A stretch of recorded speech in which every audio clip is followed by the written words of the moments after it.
ਵਾਹਿਗੁਰੂ ਜੀ ਕਾ ਖਾਲਸਾ, ਵਾਹਿਗੁਰੂ ਜੀ ਕੀ ਫਤਿਹ।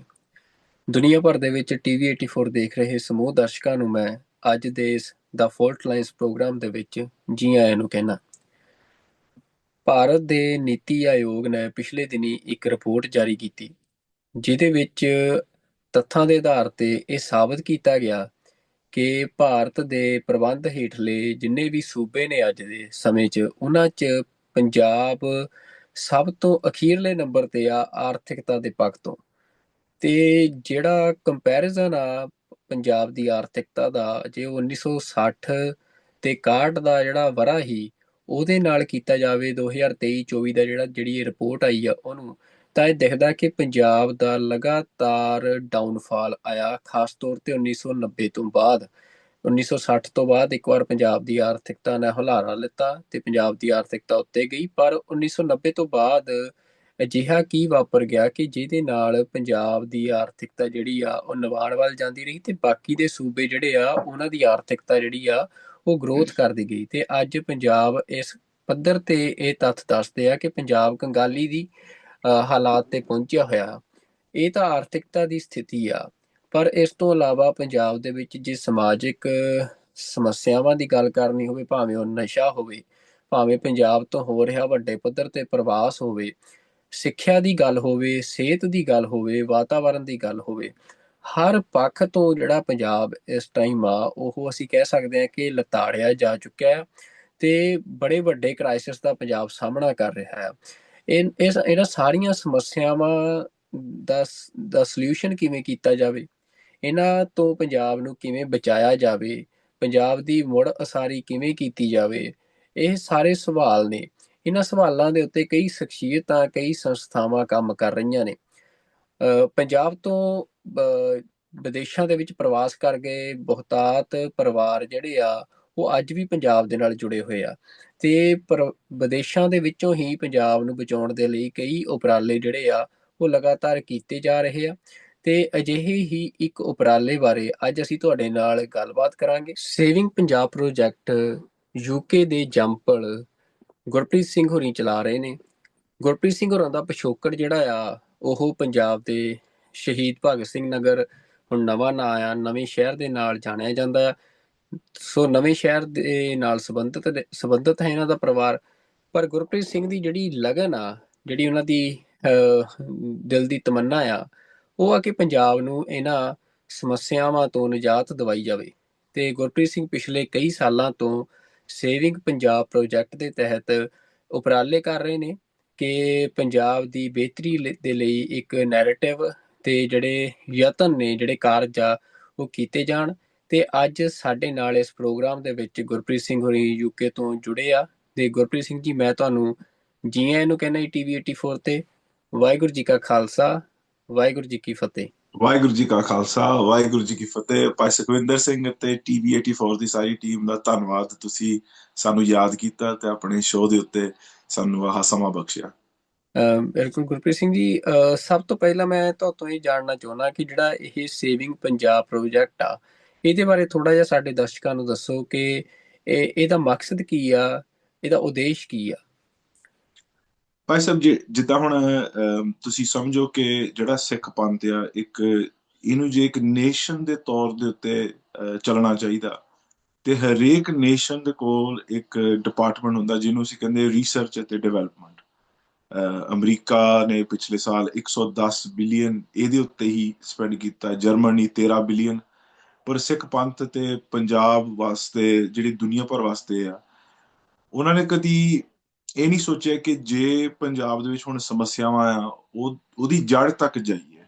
ਜਦੋਂ ਕੋਈ ਹੜ੍ਹ ਆ ਜਾਂਦਾ ਆ ਜਾਂ ਕਿਸੇ ਨੂੰ ਕੋਈ ਲੋੜ ਹੁੰਦੀ ਆ, ਪੰਜਾਬੀਆਂ ਦਾ ਦਿਲ ਬੜਾ ਵੱਡਾ ਆ, ਉਹ ਉਸ ਵੇਲੇ ਕੋਈ ਮਾਇਕ ਤੌਰ ਦੇ ਉੱਤੇ ਜ਼ਰੂਰ ਉਹ ਮਦਦ ਕਰ ਦਿੰਦੇ ਆ। ਪਰ ਸਾਡਾ ਜਿਹੜਾ ਇਹ ਤੁਸੀਂ ਕਿਹਾ ਮੁੱਖ ਨਤੀਜਾ ਇਹ ਆ ਕਿ ਅੰਗਰੇਜ਼ੀ 'ਚ ਉਹਨੂੰ ਕਹਿੰਦੇ ਆ prevention is better than the cure, ਹਨਾ। ਅਸੀਂ ਉਹਨੂੰ ਸੋਚਦੇ ਹਾਂ ਕਿ ਜਿਹੜੀ ਵੀ ਪੰਜਾਬ ਦੇ ਵਿੱਚ ਅੱਜ ਕੋਈ ਸਮੱਸਿਆ ਆ, ਉਹਦੀ ਜੜ ਤੱਕ ਪਹੁੰਚਣਾ ਤੇ ਇਹ ਸੋਚਣਾ ਕਿ ਉਹ ਜਿਹੜੀ ਸਮੱਸਿਆ ਆ ਉਹ ਹੋਵੇ ਨਾ, ਉਹਦੇ ਨਾਲੋਂ ਉਹਨੂੰ ਏਡ ਦੇਣ ਨਾਲੋਂ ਉਹ ਸਮੱਸਿਆਵਾਂ ਨੂੰ ਕਿੱਦਾਂ ਅਸੀਂ ਰੱਦ ਕਰੀਏ। ਕੈਂਸਰ ਕੈਂਪ ਲਾਉਣ ਨਾਲੋਂ ਕੈਂਸਰ ਰੱਦ ਕਿੱਦਾਂ ਕਰਨਾ, ਹੜ੍ਹ ਆਉਣ ਨਾਲੋਂ ਜਿਹੜੀ ਆਪਣੇ ਹੜ੍ਹ ਦੀ ਏਡ ਦੇਣ ਨਾਲੋਂ ਹੜ੍ਹ ਉੱਥੇ ਆਵੇ ਹੀ ਨਾ, ਕਿੱਦਾਂ ਉਹਨੂੰ ਕਿਸ ਤਰ੍ਹਾਂ ਮੈਨੇਜਮੈਂਟ ਕਰਨਾ ਹੈ ਨਾ। ਇਸ ਤਰ੍ਹਾਂ ਕਿ ਵੱਖ-ਵੱਖ ਮੁੱਦਿਆਂ ਦੇ ਉੱਤੇ ਅਸੀਂ ਉੱਥੇ ਰਿਸਰਚ ਕਰ ਰਹੇ ਹਾਂ, ਬਾਹਰ ਬੈਠੇ ਵੀ ਰਿਸਰਚ ਕਰਦੇ ਆ, ਉੱਥੇ ਗਰਾਊਂਡ ਦੇ ਉੱਤੇ ਵੀ ਰਿਸਰਚ ਕਰਦੇ ਆ। ਇਹਦਾ ਮੈਂ ਇੱਕ ਮਾੜਾ ਜਿਹਾ ਐਗਜ਼ਾਮਪਲ ਤੁਹਾਨੂੰ ਦਿੰਦਾ। ਜਦੋਂ ਤੁਸੀਂ ਗੱਡੀ ਤੁਹਾਡੀ ਖਰਾਬ ਹੁੰਦੀ ਹੈ, ਤੁਸੀਂ ਗੈਰੇਜ ਵਿੱਚ ਲਿਜਾਂਦੇ ਆ, ਉਹ ਪਹਿਲਾਂ ਕੀ ਕਰਦਾ ਆ, ਮਕੈਨਿਕ ਤੁਹਾਡਾ ਉਸੇ ਵੇਲੇ ਕੋਈ ਥੋੜੀ ਚੱਕ ਕੇ ਜਾਂ ਕੋਈ ਟੂਲ ਚੱਕ ਕੇ ਠੀਕ ਤੇ ਨਹੀਂ ਕਰ ਲੱਗ ਪਾਉਂਦਾ। ਉਹ ਪਹਿਲਾਂ ਉਹਦੀ ਡਾਇਗਨੋਸ ਕਰਦਾ ਹੈ, ਉਹ ਦੇਖਦਾ ਕਿ ਕਿੱਥੋਂ ਆਵਾਜ਼ ਆ ਰਹੀ ਹੈ, ਕੀ ਕਰਨ ਵਾਲਾ, ਇਹਨੂੰ ਕਿੱਥੋਂ ਠੀਕ ਕਰਨ ਵਾਲੀ ਹੈ। ਫਿਰ ਉਹ ਦੇਖਦਾ ਇਹਦਾ ਖਰਚਾ ਕਿੰਨਾ, ਪਾਰਟ ਕਿੰਨੇ ਆ। ਫਿਰ ਉਹ ਸਾਰਾ ਕੁਝ ਦੇਖ ਕੇ ਹੀ ਤੁਹਾਨੂੰ ਦੱਸਦਾ ਹੈ ਕਿ ਇਹ ਖਰਾਬਾ ਆ, ਖਰਾਬਾ ਠੀਕ ਕਰਨ ਨੂੰ ਆਹ ਤੁਹਾਨੂੰ ਇਹਦੇ ਸੋਲੂਸ਼ਨ ਆ। ਤੁਸੀਂ ਸੇਵੇਂ ਪੰਜਾਬ ਨੂੰ ਇਸ ਤਰ੍ਹਾਂ ਦੇਖ ਸਕਦੇ ਹਾਂ ਕਿ ਅਸੀਂ ਇਸ ਵੇਲੇ ਡਾਇਗਨੋਸ ਕਰ ਰਹੇ ਹਾਂ ਤੇ ਉਹਦੇ ਵਾਸਤੇ ਸੋਲੂਸ਼ਨ ਲੱਭ ਰਹੇ ਹਾਂ। ਬਾਕੀ ਜਿਹੜੀ ਸੋਲੂਸ਼ਨ ਲਾਗੂ ਕਰ ਰਹੇ ਆ ਪੰਜਾਬ ਦੇ ਵਿੱਚ, ਉਹ ਸਾਡੀ ਸਾਰਿਆਂ ਦੀ ਸਾਂਝੀ ਇੱਕ ਲਹਿਰ, ਇੱਕ ਸਾਡੇ ਸਾਰਿਆਂ ਦੀ ਇੱਕ ਹਿੰਮਤ ਨਾਲ ਹੀ ਹੋ ਸਕਦਾ ਹੈ। ਤੇ ਗੁਰਪ੍ਰੀਤ ਸਿੰਘ ਜੀ, ਕਿੰਨੇ ਸਾਲਾਂ ਤੋਂ ਜਿਹੜਾ ਇਹ ਤੁਸੀਂ ਪ੍ਰੋਜੈਕਟ ਆ ਇਹਨੂੰ ਚਲਾ ਰਹੇ ਹੋ? ਵਾਹਿਗੁਰੂ। ਭਾਈ ਸਾਹਿਬ, ਇਹ ਲਗਭਗ 2019 ਦੇ ਵਿੱਚ ਸ਼ੁਰੂ ਹੋਇਆ ਸੀਗਾ। ਉਦੋਂ ਅਸੀਂ ਬਹੁਤ ਦਾਸ ਹੀ ਸੀਗਾ, ਇਕੱਲਾ ਜਿਹੜਾ ਰਿਸਰਚ ਕਰ ਰਿਹਾ ਸੀਗਾ। ਉਸ ਤੋਂ ਬਾਅਦ ਕਾਫੀ ਮਹਾਰਾਜ ਦੀ ਕਿਰਪਾ ਦੇ ਨਾਲ ਟੀਮ ਵਾਵਾ ਜੁੜਦੀ ਗਈ। ਜਿੱਦਾਂ ਮਹਾਰਾਜ ਕਹਿੰਦੇ, ਉੜਦੇ ਨੂੰ ਮਿਲੀਏ ਉੜਦਾ, ਤੁਰਦੇ ਨੂੰ ਮਿਲੀਏ ਤੁਰਦਾ। ਹੁਣ ਸਾਡੇ ਕੋਲ ਲਗਭਗ 15 ਰਿਸਰਚਰ ਆ ਬਾਹਰ ਬੈਠੇ, ਉੱਥੇ ਗਰਾਊਂਡ ਦੇ ਉੱਤੇ ਹੈਗੇ 5। ਉੱਦਾਂ ਵੀ ਟੀਮ ਸਾਡੀ ਲਗਭਗ 50 ਤੋਂ ਉੱਤੇ ਆ ਹੁਣ, ਜਿਹੜੇ ਵੋਲੰਟੀਅਰ ਆ, ਹੋਰ ਸਟਾਲ ਲਾਉਂਦੇ ਆ ਜਾਂ ਸਪੀਚਾਂ ਕਰਦੇ ਆ। ਤਾਂ ਦਿਨ ਪਰ ਦਿਨ ਵਧੀ ਜਾ ਰਿਹਾ, ਇੱਕ ਲਹਿਰ ਬਣਦੀ ਜਾਂਦੀ ਆ। ਓਕੇ। ਇਹਨੂੰ ਤੇ ਅਸੀਂ ਕਿਹੜੀਆਂ ਸਮੱਸਿਆਵਾਂ ਗੁਰਪ੍ਰੀਤ ਸਿੰਘ ਜੀ ਤੁਸੀਂ, ਮਤਲਬ ਜਿਹੜੀ, ਕਿਉਂਕਿ ਤੁਸੀਂ ਕਿਹਾ ਵੀ ਤੁਸੀਂ ਡਾਇਗਨੋਸ ਦੇ ਪੜਾਅ ਤੇ ਹੋ ਇਸ ਟਾਈਮ, ਤੇ ਕਿਹੜੀਆਂ ਸਮੱਸਿਆਵਾਂ ਤੁਸੀਂ ਹੁਣ ਤੱਕ ਡਾਇਗਨੋਸ ਕੀਤੀਆਂ ਪੰਜਾਬ ਦੇ ਵਿੱਚ? ਭਾਈ ਸਾਹਿਬ, ਤੁਹਾਡਾ ਮੈਨੂੰ ਲੱਗਦਾ ਸ਼ੋਅ ਦਾ ਸਮਾਂ ਘੱਟ ਆ ਜੇ ਅਸੀਂ ਸਮੱਸਿਆ ਖੋਲਣ ਲੱਗ ਪੈਣ। ਨਹੀਂ, ਪਰ ਮੈਂ ਤੁਹਾਨੂੰ ਤੁਸੀਂ ਸੰਖੇਪ ਦੇ ਵਿੱਚ ਦੱਸਿਓ। ਹਾਂਜੀ, ਬਿਲਕੁਲ। ਸੰਖੇਪ ਦੇ ਵਿੱਚ ਦੱਸ ਦਿੰਦਾ। ਪਹਿਲਾ ਸਾਡਾ ਜਿਹੜਾ ਟੌਪਿਕ ਆ ਉਹ ਹੈਗਾ ਇਨਵਾਇਰਮੈਂਟਲ ਅਤੇ ਹਿਊਮਨ ਰਿਸੋਰਸਿਸ। ਉਹ ਹੈਗਾ ਜਿੱਦਾਂ ਪੰਜਾਬ ਦੇ ਪਾਣੀਆਂ ਦਾ ਮੁੱਦਾ, ਕਿ ਪਾਣੀ ਜ਼ਮੀਨ ਹੇਠੋਂ ਕਿੱਦਾਂ ਡਿੱਗ ਰਿਹਾ ਆ, ਉਹਦਾ ਕਾਰਨ ਕੀ ਹੈ ਡਿੱਗਣ ਦਾ, ਉਹਨੂੰ ਕਿਸ ਤਰ੍ਹਾਂ, ਕੀ ਸੋਲੂਸ਼ਨ ਦੇ ਨਾਲ ਉਹ ਪਾਣੀ ਨੂੰ ਕਿਸ ਤਰ੍ਹਾਂ ਮੁੜ ਕੇ ਅਸੀਂ ਠੀਕ ਕਰ ਸਕਦੇ ਹਾਂ। ਉਹ ਪਾਣੀ ਦੇ ਨਾਲ ਜਿਹੜੀਆਂ ਸਮੱਸਿਆਵਾਂ ਆ, ਹੋਰ ਤੁਸੀਂ ਕਹਿ ਸਕਦੇ ਆ ਕਿ ਪੰਜਾਬ ਦੇ ਵਿੱਚ ਜਿਹੜੀ ਉਪਜਾਊ ਧਰਤੀ ਆ, ਉਹਦੀ ਜਿਹੜੀ ਉਹਦੇ ਪੌਸ਼ਟਿਕ ਤੱਤ ਕਿੱਦਾਂ ਤੁਸੀਂ ਕਹਿ ਸਕਦੇ ਆ ਦਿਨ ਪਰ ਦਿਨ ਘਟ ਰਹੇ ਆ, ਉਹਦੀ ਸੋਇਲ ਫਰਟੀਲਿਟੀ। ਜਿਹੜੀ ਕੀਟਨਾਸ਼ਕ ਖਾਦਾਂ, ਦਵਾਈਆਂ ਆ, ਉਹ ਕਿੱਦਾਂ ਆਪਣੇ ਇਨਵਾਇਰਮੈਂਟਲ ਨੂੰ ਖਰਾਬ ਕਰ ਰਹੀਆਂ ਆ। ਜਿਹੜੀ ਤੁਹਾਡੀ ਫੋਰੈਸਟ ਕਵਰ ਆ, ਤੁਹਾਡੇ ਦਰਖਤ ਆ, ਉਹ ਕਿੱਦਾਂ ਘਟ ਰਹੇ ਆ। ਉਹ ਦਰਖਤ ਘਟਣ ਦੇ ਨਾਲ ਤੁਹਾਡੇ ਜਾਨਵਰਾਂ, ਫਲੋਰਾ ਤੇ ਫੌਨਾ ਨਾਲ ਕੀ ਉਹਦੇ ਉੱਤੇ ਪ੍ਰਭਾਵ ਪੈ ਰਿਹਾ, ਇਕੋਸਿਸਟਮ ਦੇ ਉੱਤੇ ਤੁਹਾਡਾ ਕੀ ਉਹਦਾ ਪ੍ਰਭਾਵ ਪੈ ਰਿਹਾ ਹੈ ਨਾ। ਉਹਦੇ ਵਿੱਚ ਪੋਲੂਸ਼ਨ ਵੀ ਆ ਜਾਂਦਾ ਆ, ਉਸ ਦਾਇਰੇ ਦੇ ਵਿੱਚ ਐਗਰੀਕਲਚਰ ਵੀ ਆ ਜਾਂਦਾ। ਉਹ ਪਹਿਲਾ ਸਾਡਾ, ਜਿੱਦਾਂ ਤੁਸੀਂ ਕਹਿ ਸਕਦੇ, ਇੱਕ ਸੈਕਸ਼ਨ ਆ, ਸੈਕਸ਼ਨ 1 ਇਨਵਾਇਰਮੈਂਟਲ ਤੇ ਹਿਊਮਨ ਰਿਸੋਰਸਿਸ। ਉਹਦੇ ਨਾਲ ਜਿਹਦੇ ਜ਼ਿਆਦਾ ਕਰਕੇ ਉਹਦੇ ਨਾਲ ਮੇਲ ਖਾਂਦਾ ਆ, ਉਹ ਹੈਗਾ ਹੈਲਥ। ਤੇ ਹੈਲਥ ਦੇ ਵਿੱਚ ਆ ਜਾਂਦਾ ਆ ਤੁਹਾਡੀ ਪੂਰੀ ਸਿਹਤ ਦੀ। ਹੁਣ ਪੰਜਾਬ ਦੇ ਵਿੱਚ ਹਾਰਟ ਡਿਜ਼ੀਜ਼ ਸਭ ਤੋਂ ਵੱਧ ਆ, ਮੋਟਾਪਾ ਸਭ ਤੋਂ ਵੱਧ ਆ, ਹਾਈਪਰਟੈਂਸ਼ਨ ਸਭ ਤੋਂ ਵੱਧ ਆ, ਡਾਇਬੀਟੀਜ਼ ਸਭ ਤੋਂ ਵੱਧ ਆ, ਹੈਪੇਟਾਈਟਸ ਪੀਲੀਆ ਦੀ ਬਿਮਾਰੀ ਸਭ ਤੋਂ ਵੱਧ ਆ। ਇਹ ਜਿੰਨੀਆਂ ਵੀ ਬਿਮਾਰੀਆਂ ਮੈਂ ਤੁਹਾਨੂੰ ਦੱਸੀਆਂ, HIV, ਏਡਸ ਸਭ ਤੋਂ ਵੱਧ ਆ, ਇਹ ਸਾਰੀਆਂ ਪੰਜਾਬ ਦੇ ਕੋਲ ਹੀ ਆ ਜ਼ਿਆਦਾ ਕਰਕੇ। ਜਿਹੜਾ ਹਾਈਸਟ ਲੈਵਲ ਪੰਜਾਬ ਕੋਲ ਹੈ ਨਾ। ਉਹ ਹੁਣ ਉਹਦੇ ਵਿੱਚ ਅਸੀਂ ਦੇਖ ਰਹੇ ਹਾਂ ਕਿ ਹੈਪੇਟਾਈਟਸ ਕਿਉਂ ਵੱਧ ਰਿਹਾ ਹੈ। ਹਾਈਪੇਟਾਈਟਸ ਦੀ ਜਿਹੜੀ ਪੀਲੀਆ ਦੀ ਬਿਮਾਰੀ ਆ, ਉਹਦਾ ਸਿੱਧਾ ਮੇਲ ਪਾਣੀ ਨਾਲ ਆ, ਪਰ ਨਸ਼ਿਆਂ ਨਾਲ ਵੀ ਆ, ਕਿ ਟੀਕਾ ਦੀ ਜਿਹੜੀ ਸਰਿੰਜ ਦੀ ਵਰਤੋਂ। HIV, ਏਡਸ ਦੀ ਵੀ ਸਿੱਧੀ ਟੀਕਿਆਂ ਨਾਲ, ਡਰੱਗਸ ਨਾਲ ਤੁਸੀਂ ਮੇਲ ਖਾ ਸਕਦੇ ਆ। ਇਸ ਤਰ੍ਹਾਂ ਹੋਰ ਜਿਹੜੇ ਸਿਹਤ ਦੀਆਂ ਬਿਮਾਰੀਆਂ ਆ, ਤੁਸੀਂ ਮੋਟਾਪਾ ਤੇ ਹਾਈਪਰਟੈਂਸ਼ਨ ਅਤੇ ਜਿਹੜੀ ਆਪਣੇ ਦਿਲ ਦੀ ਬਿਮਾਰੀ ਆ, ਜਿਹੜੇ ਤੁਸੀਂ ਕਹਿ ਸਕਦੇ ਹਾਰਟ ਡਿਜ਼ੀਜ਼ ਦੀ, ਉਹਦਾ ਮੇਲ ਹੈਗਾ ਤੁਹਾਡੀ ਡਾਈਟ ਦੇ ਨਾਲ। ਉਹ ਇਹਨੂੰ ਤੁਸੀਂ ਜਿੱਦਾਂ ਵੀ ਦੇਖ ਸਕਦੇ ਆ। ਉਹਦੇ ਨਾਲ ਫਿਰ ਅਸੀਂ ਹੈਲਥ ਦੇ ਵਿੱਚ ਆਪਣੇ ਇਹ ਵੀ ਦੇਖ ਰਹੇ ਹਾਂ, ਮੈਂਟਲ ਹੈਲਥ, ਕਿ ਮਾਨਸਿਕ ਬਿਮਾਰੀ ਕਿੱਦਾਂ ਫੈਲ ਰਹੀ ਹੈ ਪੰਜਾਬ ਦੇ ਵਿੱਚ। ਡਿਪਰੈਸ਼ਨ, ਐਂਗਜ਼ਾਇਟੀ, ਇਹ ਜਿਹੜਾ ਕੁਝ ਪੰਜਾਬ ਦੇ ਵਿੱਚ ਹੋ ਰਿਹਾ, ਕਿਉਂ ਹੋ ਰਿਹਾ ਹੈ, ਕਾਹਦੇ ਕਰਕੇ ਉੱਥੇ ਕਿਸਾਨ ਖੁਦਕੁਸ਼ੀ ਕਰ ਰਹੇ ਆ, ਕਾਹਦੇ ਕਰਕੇ ਹੋਰ ਲੋਕ ਨਸ਼ਿਆਂ ਵੱਲ ਜਾਂਦੇ ਆ। ਜਿੱਦਾਂ ਹੁਣ ਕੋਈ ਆਮ ਇਨਸਾਨ ਹੋਵੇ, ਉਹਨੂੰ ਜਾ ਕੇ ਤੁਸੀਂ ਨਸ਼ਾ ਫੜਾ ਦਿਓ, ਉਹ ਖਾਊਗਾ ਨਹੀਂ ਖਾਊਗਾ, ਉਹਦੇ ਪਿੱਛੇ ਇੱਕ ਸਾਈਕੋ ਐਨਾਲਿਸਿਸ ਹੁੰਦੀ ਆ ਕਿ ਕਿਹੜੇ ਕਾਰਨਾਂ ਕਰਕੇ ਕੋਈ ਇਨਸਾਨ ਨਸ਼ਿਆਂ ਵੱਲ ਜਾਂਦਾ। ਤੇ ਉਹਨੂੰ ਸਮਝਣ ਵਾਸਤੇ ਸਾਡਾ ਜਿਹੜਾ ਤੀਜਾ ਟੌਪਿਕ ਆ ਜਾਂਦਾ ਹੈ, ਤੀਜਾ ਟੌਪਿਕ ਹੈਗਾ ਸੋਸ਼ਲ। ਸੋਸ਼ਲ ਦੇ ਵਿੱਚ ਤੁਹਾਡੇ ਜੋ ਉੱਥੇ ਪੰਜਾਬ ਦੇ ਵਿੱਚ ਤੁਹਾਡੀ ਸੋਸ਼ਲ ਇਸ਼ੂਜ਼ ਆ ਰਹੀ ਹੈ, ਉਹਦੇ ਵਿੱਚ ਹੈਗਾ ਤੁਹਾਡਾ ਅਨਇੰਪਲੋਇਮੈਂਟ, ਜਿਹੜੀ ਕਰਕੇ ਬੇਰੁਜ਼ਗਾਰੀ, ਉਹਦੇ ਕਰਕੇ ਵੀ ਲੋਕ ਨਸ਼ੇ ਨੂੰ ਜਾਂਦੇ ਆ ਲੋਕ।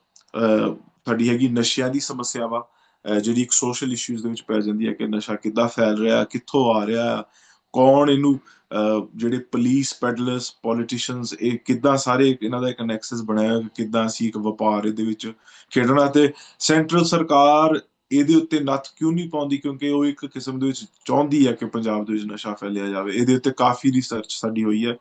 ਉਹਦੇ ਵਿੱਚ ਕਰਜ਼ਾ ਵੀ ਆ ਜਾਂਦਾ ਸੋਸ਼ਲ ਇਸ਼ੂਜ਼ ਦੇ ਵਿੱਚ, ਸਾਡੀ ਇਕਨੋਮੀ ਵੀ ਆ ਜਾਂਦੀ ਹੈ ਸੋਸ਼ਲ ਇਸ਼ੂਜ਼ ਦੇ ਵਿੱਚ। ਤੇ ਉਹਦੇ ਵਿੱਚ ਤੁਸੀਂ ਦੇਖ ਸਕਦੇ ਹੋ ਉਹਦੇ ਬਹੁਤ ਹੋਰ ਫੈਕਟਰਸ ਵੀ ਆ। ਮਾਈਗ੍ਰੇਸ਼ਨ ਵੀ ਸੋਸ਼ਲ ਇਸ਼ੂਜ਼ ਦੇ ਵਿੱਚ ਹੀ ਆ ਜਾਂਦਾ, ਜਿੱਦੀ ਮਾਈਗ੍ਰੇਸ਼ਨ ਦੀ ਅਸੀਂ ਗੱਲ ਹੁਣ ਕਰਦੇ ਆ, ਉਹ ਸਾਰੇ ਇੱਕ ਸੋਸ਼ਲ ਕੈਟੇਗਰੀ ਚ ਅਸੀਂ ਪਾਏ ਹੋਏ ਆ।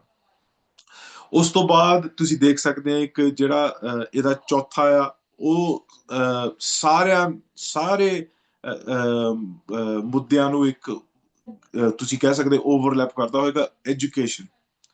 ਜਿਹੜੀ ਐਜੂਕੇਸ਼ਨ ਦੀ ਗੱਲ ਆ, ਉਹ ਤੁਹਾਨੂੰ ਆਪਣੇ ਸੋਸ਼ਲ ਇਸ਼ੂਜ਼ ਲਈ ਵੀ ਜ਼ਰੂਰੀ ਹੈ। ਤੁਹਾਡੀ ਐਜੂਕੇਸ਼ਨ ਹੋਗੀ, ਤੁਹਾਡੀ ਅਨਇੰਪਲੋਇਮੈਂਟ ਘਟਦੀ ਆ। ਤੁਹਾਡੀ ਐਜੂਕੇਸ਼ਨ ਹੋਗੀ, ਤੁਹਾਡਾ ਨਸ਼ਾ ਜਿਹੜਾ ਉਹ ਹੋ ਰਿਹਾ ਉੱਥੇ, ਉਹ ਵੀ ਘਟਦਾ ਆ।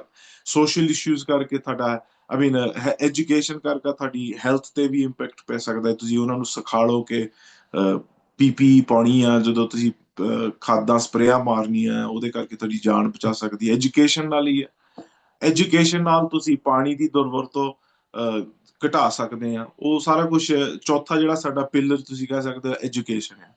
ਤੇ ਪੰਜਵਾਂ ਜਿਹੜਾ ਸਾਡੇ ਕਰਕੇ ਸਭ ਤੋਂ ਜ਼ਰੂਰੀ ਵੀ ਆ, ਪਰ ਉਹ ਸਾਡੀ ਜੜ ਆ, ਉਹ ਹੈਗਾ ਰਿਲੀਜਨ।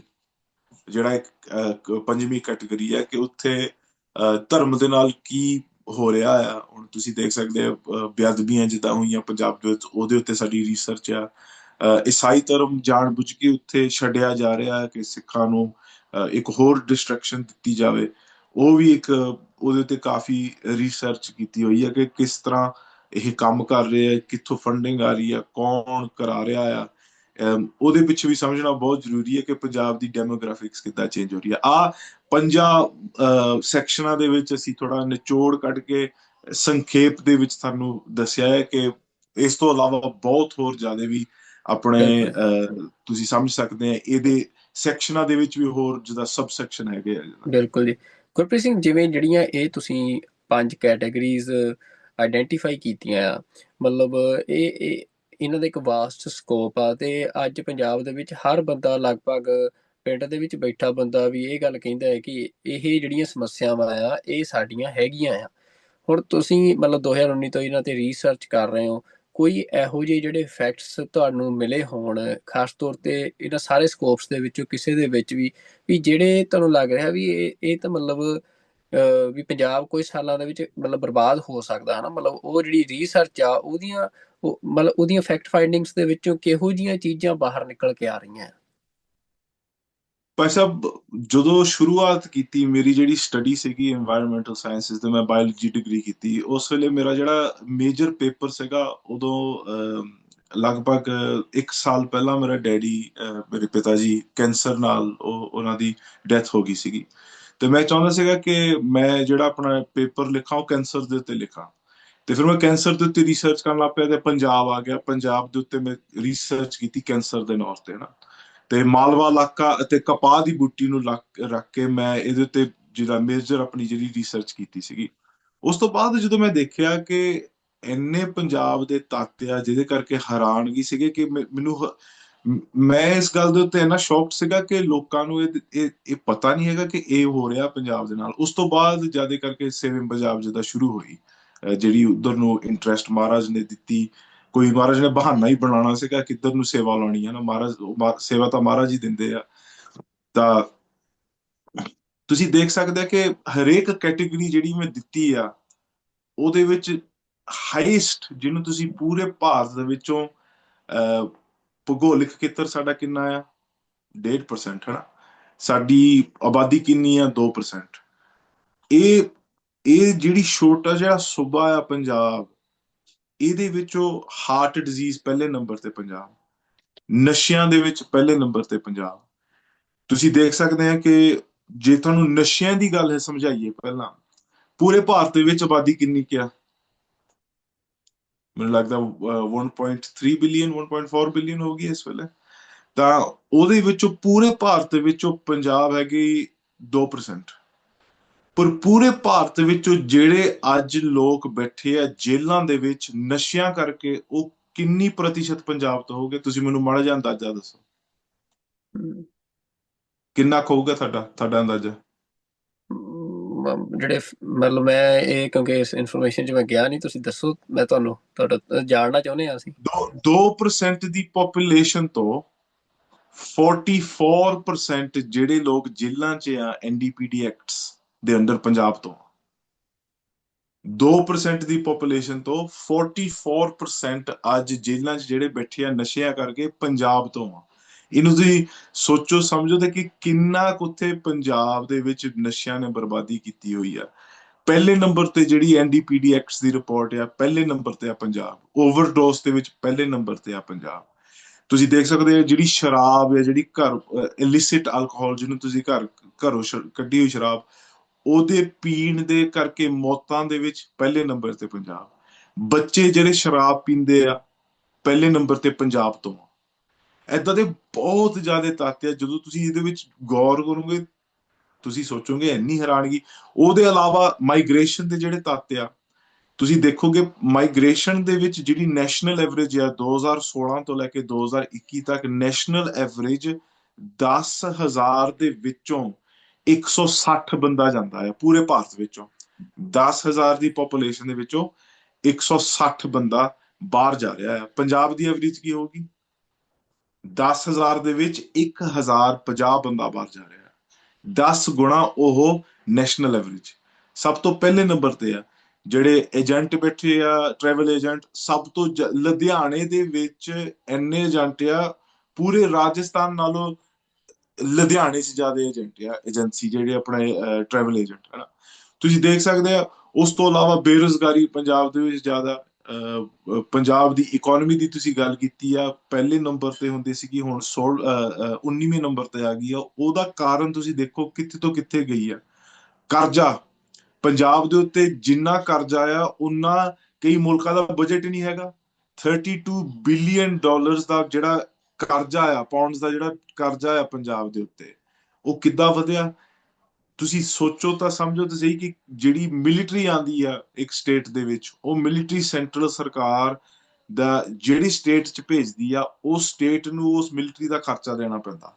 ਅਸੀਂ ਅੱਜ ਉਹ ਕਰਜ਼ਾ ਉਹ ਨਹੀਂ ਉਤਾਰਿਆ 1984 ਤੋਂ ਬਾਅਦ ਦੀ ਜਿਹੜੀ ਮਿਲਟਰੀ ਦਾ। ਕਸ਼ਮੀਰ ਦੇ ਵਿੱਚ ਵੀ ਇਹੀ ਆ। ਕਸ਼ਮੀਰ ਵੀ ਸਭ ਤੋਂ ਕਰਜ਼ਈ ਸਟੇਟ ਕਿਉਂ ਆ? ਤੇ ਉਹੀ ਕਿਉਂਕਿ ਉਹਦੇ ਵਿੱਚ ਵੀ ਮਿਲਟਰੀ BSF ਲੱਗੀ ਹੋਈ ਆ, ਜਾਂ ਆਹ ਲੱਗੀ ਹੋਈ ਆ। ਉਹ ਵੀ ਸਰਕਾਰ ਆਪ ਥੋਪਦੀ ਆ ਤੇ ਬਿੱਲ ਸਟੇਟ ਨੂੰ ਦੇ ਦਿੰਦੀ ਆ। ਇਸ ਤੋਂ ਇਲਾਵਾ ਤੁਸੀਂ ਦੇਖ ਸਕਦੇ ਆ ਕਿ ਜਿਹੜੀ ਪਾਣੀ ਦੀ ਦੁਰਵਰਤੋਂ ਆ, ਪੰਜਾਬ ਪਹਿਲੇ ਨੰਬਰ ਤੇ ਆ। 2022 ਦੇ ਵਿੱਚ ਗਿਆ ਸੀਗਾ ਵਾਟਰ ਕਾਨਫਰੰਸ ਯੂਨਾਈਟਿਡ ਨੇਸ਼ਨਸ ਦੇ ਵਿੱਚ, ਤੇ ਉੱਥੇ ਖੜ ਕੇ ਜਦੋਂ ਓਪਨਿੰਗ ਸਪੀਚ ਸੀਗੀ, ਉਹਨਾਂ ਨੇ ਕਿਹਾ ਕਿ ਜਿਹੜਾ ਪਾਣੀ ਦੀ ਦੁਰਵਰਤੋਂ ਹੋ ਰਹੀ ਆ ਪੂਰੀ ਦੁਨੀਆ ਦੇ ਵਿੱਚ, ਪੂਰੀ ਦੁਨੀਆ ਦੇ ਵਿੱਚ, ਉਹ ਭਾਰਤ ਦੇ ਵਿੱਚ ਹੋ ਰਹੀ ਆ। ਤੇ ਮੈਂ ਇੰਡੀਆ ਦੀ ਜਿਹੜੀ ਗਰਾਊਂਡ ਵਾਟਰ ਰਿਪੋਰਟ ਪੜ੍ਹ ਕੇ ਗਿਆ ਸੀਗਾ, ਪਿਛਲੇ 4 ਸਾਲਾਂ ਦੀਆਂ ਜਿਹੜੀਆਂ ਰਿਪੋਰਟਾਂ ਆ ਰਹੀਆਂ ਸੀਗੀਆਂ, ਤੇ ਪੂਰੇ ਭਾਰਤ ਦੇ ਵਿੱਚ ਉਹ ਪਹਿਲੇ ਨੰਬਰ ਤੇ ਕੌਣ ਆ ਜਿਹੜਾ ਪਾਣੀ ਦੀ ਦੁਰਵਰਤੋਂ ਕਰਦਾ ਆ? ਪੰਜਾਬ। ਉਹ ਵੀ ਕੋਈ ਜਿਹੜਾ ਰਾਜਸਥਾਨ ਆ ਉਹ 110% ਤੇ ਸੀਗਾ, ਤੇ ਜਿਹੜਾ ਪੰਜਾਬ ਆ ਉਹ 170% ਪ੍ਰਤੀਸ਼ਤ ਤੇ ਸੀਗਾ। ਉਹ ਵੀ ਕੋਈ ਏਦਾਂ ਨਹੀਂ ਸੀਗਾ ਕਿ ਕਾਫੀ ਸਟੇਟਾਂ ਕਰ ਰਹੀਆਂ ਦੁਰਵਰਤੋਂ। ਜਿਹੜੀ ਪੰਜਾਬ ਦੀ ਦੁਰਵਰਤੋਂ ਹੋ ਰਹੀ ਸੀਗੀ ਪਾਣੀ ਦੀ, ਉਹ ਬਹੁਤ ਜ਼ਿਆਦਾ ਸੀਗੀ। ਫਿਰ ਜੇ ਭਾਰਤ ਪਹਿਲੇ ਨੰਬਰ 'ਚ ਆ ਪੂਰੀ ਦੁਨੀਆ ਦੇ ਵਿੱਚੋਂ, ਤੇ ਭਾਰਤ ਦੇ ਵਿੱਚੋਂ ਪੰਜਾਬ ਪਹਿਲੇ ਨੰਬਰ ਤੇ ਆ, ਤੇ ਫਿਰ ਉਹਦਾ ਮਤਲਬ ਪੰਜਾਬ ਹੀ ਹੋਇਆ ਪੂਰੀ ਦੁਨੀਆ ਦੇ ਵਿੱਚੋਂ ਜਿਹੜੀ ਪਾਣੀ ਦੀ ਦੁਰਵਰਤੋਂ ਕਰ ਰਿਹਾ ਆ। ਜੇ ਇਹ ਹੈਰਾਨਗੀ ਵਾਲੀ ਤੁਹਾਡੀ ਕੋਈ ਤੱਤ ਨਹੀਂ। ਹੁਣ ਇਹਦੇ ਨਾਲ ਜਿਹੜਾ ਇੱਕ ਤੁਹਾਨੂੰ ਹੋਰ ਤੱਤ ਦਿਖਾਉਣਾ ਚਾਹੁੰਦਾ ਹੈ ਕਿ ਜਿਹੜੀ ਤੁਸੀਂ ਕਹਿ ਰਹੇ ਆ ਕਿ ਕਿ ਪੰਜਾਬ ਦਾ ਭਵਿੱਖ ਖਤਰੇ ਦੇ ਵਿੱਚ ਹੈ ਜਾਂ ਨਹੀਂ ਹੈ। ਪਿਛਲੇ 20 ਸਾਲਾਂ ਤੋਂ ਰਿਪੋਰਟ ਇੱਕ ਜਾਰੀ ਹੋਈ ਸੀਗੀ ਨਾਸਾ ਦੀ। ਉਹ ਨਾਸਾ ਨੇ ਕਿਹਾ ਸੀ ਕਿ ਇੱਕ ਪੰਜਾਬ ਦਾ ਪਾਣੀ ਮੁੱਕ ਜਾਣਾ, ਤੇ ਲੋਕਾਂ ਨੇ ਇਹ ਗੱਲ ਸੁਣ ਕੇ ਆਪਣੇ ਕੰਨੋਂ ਬਾਹਰ ਕੱਢਤੀ। ਅੱਜ 5 ਪਿੰਡ ਆ ਸਾਡੇ ਕੋਲ, 5 ਪਿੰਡ ਜਿਨ੍ਹਾਂ ਦਾ ਪਾਣੀ ਮੁੱਕ ਗਿਆ। ਆ ਪਿਛਲੇ 6 ਮਹੀਨਿਆਂ ਦੇ ਵਿੱਚ ਹੀਰਪੁਰ ਰੋਪੜ ਦੇ ਇੱਕ ਪਿੰਡ ਪੈਂਦਾ, 70 ਟਿਊਬਵੈੱਲਾਂ ਰਾਤੋਂ ਰਾਤ ਬੰਦ ਹੋ ਗਈਆਂ। ਹੁਣ ਤੁਸੀਂ ਦੇਖੋ, ਉਹ ਪਿੰਡ ਹੁਣ ਸਾਨੂੰ ਦਿਸਣ ਲੱਗ ਪਏ ਜਿਹੜੇ ਉਹ ਪਾਣੀ ਮੁਕਤ ਹੋ ਗਏ ਆ। ਕਿਉਂ ਉਹਦੇ ਵਿੱਚ ਵੀ ਇੱਕ ਮੈਨੂੰ ਲੱਗਦਾ ਸਾਨੂੰ ਐਪੀਸੋਡ ਇਹਦੇ ਵਿੱਚ ਹੀ ਕਰਨਾ ਪਊਗਾ ਕਿ ਕਿਉਂ ਦੁਰਵਰਤੋਂ ਹੋ ਰਹੀ ਆ, ਕਾਹਤੇ ਪਾਣੀ ਬੰਨਿਆ ਗਿਆ, ਪਾਣੀ ਬਾਹਰ ਭੇਜਿਆ ਗਿਆ, ਕਿਸਾਨ ਮਜਬੂਰ ਹੋਏ ਜ਼ਮੀਨ ਹੇਠੋਂ ਪਾਣੀ ਕੱਢਣ ਤੋਂ, ਉਹ ਜ਼ਮੀਨ ਪਾਣੀ ਹੇਠੋਂ ਡੂੰਘਾ ਹੋਇਆ। ਸਾਰੇ ਜਿਹੜੇ ਦਰਸ਼ਕ ਵੀ ਦੇਖਦੇ ਆ ਉਹਨਾਂ ਨੂੰ ਪਤਾ ਹੀ ਆ ਕਿ ਪਿੰਡ ਫੋਨ ਕਰੋ ਕਿੰਨਾ ਹੋਰ ਬੋਰ ਕੀਤਾ, ਡੂੰਘਾ ਹੋਰ ਕੀਤਾ, ਡੂੰਘਾ ਹੋਰ ਕੀਤਾ, ਡੂੰਘਾ, ਉਹ ਪਾਣੀ ਤਾਂ ਮੁੱਕਣਾ ਹੀ ਆ। ਤਾਂ ਬਿਲਕੁਲ। ਉਹਦੇ ਵਿੱਚ ਤੁਸੀਂ ਦੇਖ ਸਕਦੇ। ਇਸ ਤੋਂ ਇਲਾਵਾ ਹੋਰ ਵੀ ਬਹੁਤ ਹੈਰਾਨਗੀ ਵਾਲੀਆਂ ਤੁਹਾਡੇ ਜਿਹੜੇ ਤੱਤ ਆ, ਤੁਸੀਂ ਦੇਖੋਗੇ ਤੇ ਸਮਝੋਗੇ ਕਿ ਪੰਜਾਬ ਦੇ ਵਿੱਚ ਜਿਹੜਾ ਅੱਜ ਉੱਥੇ ਮੌਜੂਦਾ ਹਾਲਾਤ ਆ ਉਹ ਬਹੁਤ ਗੰਭੀਰ ਆ। ਗੁਰਪ੍ਰੀਤ ਸਿੰਘ ਜੀ, ਬੜਾ ਤੁਸੀਂ ਵਿਸਥਾਰ ਦੇ ਵਿੱਚ ਵੀ ਇਹ ਸਾਰੀ ਗੱਲ ਦੱਸੀ ਆ ਕਿ ਕਿਵੇਂ ਇਸ ਟਾਈਮ ਜਿਹੜੀਆਂ ਮਤਲਬ ਜੇ ਗਲੋਬਲੀ ਵੀ ਪ੍ਰੋਬਲਮਸ ਨੂੰ ਦੇਖਿਆ ਜਾਵੇ, ਚਾਹੇ ਇਨਵਾਇਰਨਮੈਂਟ ਨਾਲ ਰਿਲੇਟਡ ਆ, ਚਾਹੇ ਮਾਈਗ੍ਰੇਸ਼ਨ ਦੀ ਪ੍ਰੋਬਲਮ ਵੀ ਆ, ਵੀ ਉਹ ਸਾਰਾ ਮਤਲਬ ਉਹਦੇ 'ਚ ਪੰਜਾਬ ਜਿਹੜਾ ਆ ਉਹ ਬਹੁਤ ਜ਼ਿਆਦਾ ਮਤਲਬ ਐਕਸਪਲੋਇਟੇਸ਼ਨ ਬਹੁਤ ਜ਼ਿਆਦਾ ਹੋ ਰਹੀ ਆ ਪੰਜਾਬ ਦੇ ਵਿੱਚ। ਮਤਲਬ ਇਸ ਸਾਰੀ ਤੁਹਾਡੀ ਖੋਜ ਦੇ ਵਿੱਚ ਜੇ ਮੈਂ ਅਗਲੀ ਗੱਲ ਕਰਾਂ ਕਿ ਜਿਹੜੇ ਕਾਰਨ ਹੁੰਦੇ ਆ, ਕਿਉਂਕਿ ਖਾਸ ਤੌਰ ਤੇ ਜਿਵੇਂ ਇੱਕ ਉਦਾਹਰਨ ਲਈਏ ਵੀ ਪੰਜਾਬ ਦੇ ਵਿੱਚ ਹੁਣ ਪਰਾਲੀ ਦੇ ਧੂਏਂ ਦਾ ਬੜਾ ਵੱਡਾ ਮਸਲਾ ਇਨਵਾਇਰਨਮੈਂਟ ਨਾਲ ਰਿਲੇਟਡ ਆ। ਉਹਦੇ ਤੇ ਬੜੀ ਵੱਡੀ ਇੱਕ ਪੋਲੀਟਿਕਸ ਹੁੰਦੀ ਆ ਵੀ ਜਿਹੜੀ ਇੰਡੀਅਨ ਗਵਰਨਮੈਂਟ ਆ ਉਹ ਲਗਾਤਾਰ ਪੰਜਾਬ ਦੇ ਉੱਤੇ ਇਹ ਬਲੇਮ ਲਾਉਂਦੀ ਆ ਕਿ ਪੰਜਾਬ ਦੇ ਜਿਹੜੇ ਕਿਸਾਨ ਆ ਉਹ ਦੇਖੋ ਪ੍ਰਦੂਸ਼ਣ ਕਰ ਰਹੇ ਆ। ਤੇ ਇਸੇ ਤਰੀਕੇ ਦੇ ਨਾਲ ਬਾਕੀ ਦੀਆਂ ਸਾਰੀਆਂ ਜਿਹੜੀਆਂ ਸਮੱਸਿਆਵਾਂ, ਜੇ ਕੈਂਸਰ ਦੀ ਗੱਲ ਆ ਉਹ ਵੀ ਪੰਜਾਬ ਦੇ ਲੋਕਾਂ ਤੇ ਸੁੱਟ ਦਿੱਤੀ ਜਾਂਦੀ ਆ ਕਿ ਦੇਖੋ ਜੀ ਇਹ ਫਰਟੀਲਾਈਜ਼ਰ ਯੂਜ਼ ਕਰਦੇ ਆ ਤਾਂ ਕਰਕੇ ਕੈਂਸਰ ਹੋ ਰਿਹਾ। ਜੇ ਮਤਲਬ ਮਾਈਗ੍ਰੇਸ਼ਨ ਦੀ ਗੱਲ ਆ ਉਹ ਵੀ ਲੋਕਾਂ ਤੇ ਸੁੱਟੀ ਜਾਂਦੀ ਹੈ ਜੀ, ਇਹ ਖੁਦ ਪ੍ਰਵਾਸ ਕਰ ਰਹੇ ਆ। ਨਸ਼ੇ ਦੀ ਗੱਲ ਆ ਉਹ ਵੀ ਲੋਕਾਂ ਤੇ ਸੁੱਟੀ ਜਾਂਦੀ ਹੈ, ਇਹ ਨਸ਼ੇੜੀ ਨੇ, ਪੰਜਾਬ ਸਭ ਤੋਂ ਵੱਡਾ ਨਸ਼ੇੜੀ ਆ, ਹਨਾ। ਇਹ ਸਾਰਾ ਨੈਰੇਟਿਵ ਆ, ਇਹ ਵਰਤਾਂਤ ਜਿਹੜਾ ਆ ਇਹ ਸਥਾਪਿਤ ਕੀਤਾ ਜਾਂਦਾ ਆ। ਪਰ ਇੱਕ ਦੂਜੇ ਪਾਸੇ ਇਹ ਵੀ ਪੈਰਲਲ ਜਿਹੜਾ ਨੈਰੇਟਿਵ ਆ ਕਿ ਇਹ ਜਿਹੜੀਆਂ ਸਮੱਸਿਆਵਾਂ ਆ ਇਹ ਲੋਕਾਂ ਦੀਆਂ ਦਿੱਤੀਆਂ ਨਹੀਂ, ਇਹ ਸਟੇਟ ਦੀ ਪਾਲਿਸੀ ਦੀਆਂ ਦਿੱਤੀਆਂ ਆ। ਤੁਹਾਡੀ ਰਿਸਰਚ ਇਸ ਗੱਲ ਬਾਰੇ ਕੀ ਦੱਸਦੀ ਆ?